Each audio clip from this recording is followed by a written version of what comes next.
Here's a number that should make you uncomfortable. Nearly 80% of Americans are living paycheck to paycheck.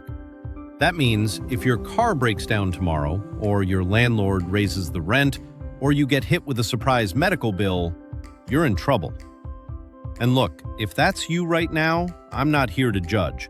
I've been there. Millions of us have been there. But here's the thing, it doesn't have to stay that way. Today, I'm going to walk you through a real, practical plan to break the paycheck-to-paycheck cycle. No gimmicks, no just stop buying coffee nonsense. Just honest steps that actually work.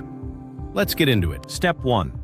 You need to know where your money is actually going. And I mean actually, not what you think you spend, what you really spend.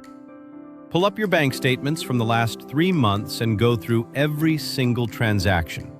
You will be surprised. That $7 here, $12 there, it adds up fast.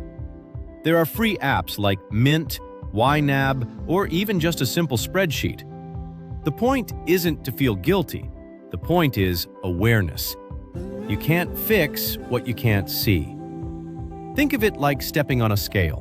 It's not fun, but it's the starting line. Now that you know where the money's going, it's time to tell it where to go instead.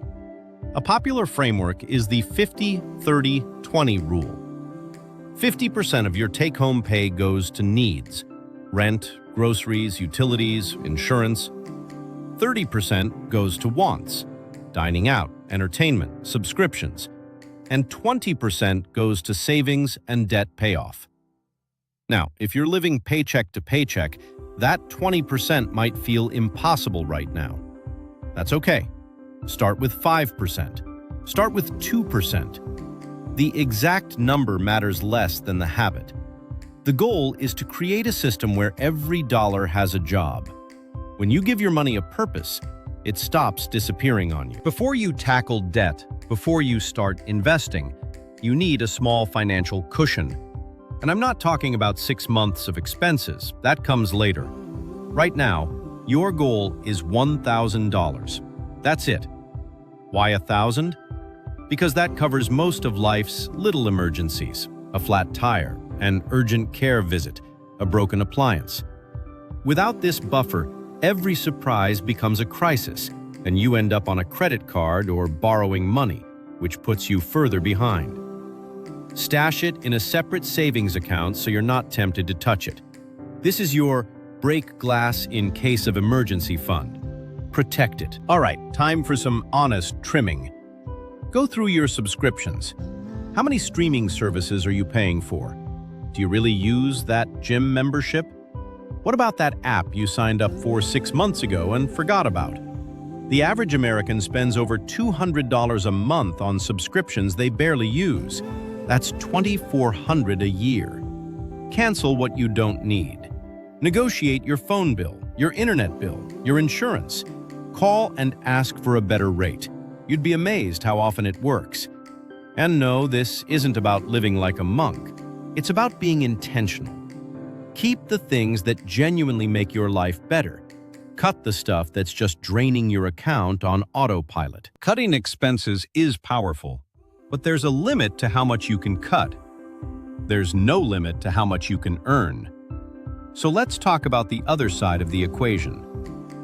First, if you have a job and you haven't asked for a raise in over a year, it's time. Do your research. Know what your role pays in your market. Come prepared with examples of your contributions. The worst they can say is no, and even then, you've planted a seed. Second, side hustles. Freelancing, driving for rideshare, selling things online, tutoring, dog walking. Pick something that fits your schedule and skills.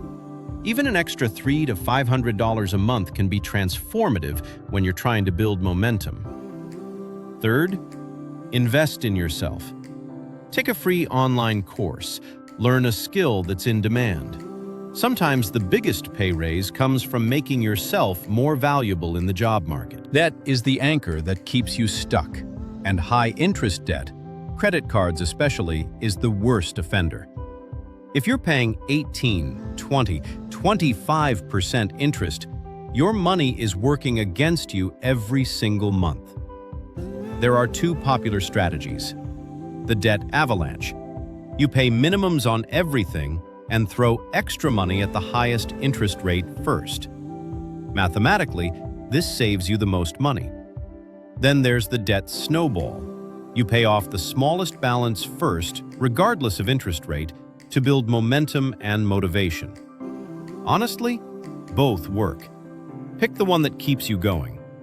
The best strategy is the one you actually stick with. And if your rates are brutal, look into balance transfer cards or debt consolidation. Sometimes a lower interest rate is the breathing room you need to actually make progress. Here's the secret weapon: automation. Set up automatic transfers so that money moves into your savings account the day you get paid, before you even see it. If it never hits your checking account, you won't miss it. Start small. $25 a paycheck, $50, whatever you can manage. Then increase it by even 1% every few months. Over time, this adds up in a way that will genuinely shock you. The beauty of automation is that it removes willpower from the equation. You don't have to decide to save every 2 weeks. The system does it for you. And that consistency?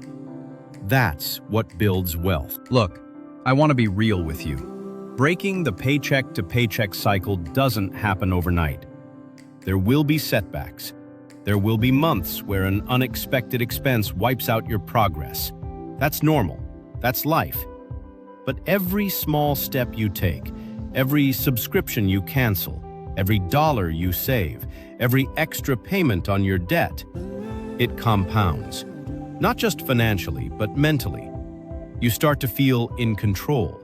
You start to breathe a little easier. And that feeling? It's worth more than anything you could buy. This is a marathon, not a sprint. You don't have to be perfect. You just have to keep going. A year from now, you'll be glad you started today. If this helped, share it with someone who needs to hear it. And remember, you're not broken. You just need a better system. Now go build one.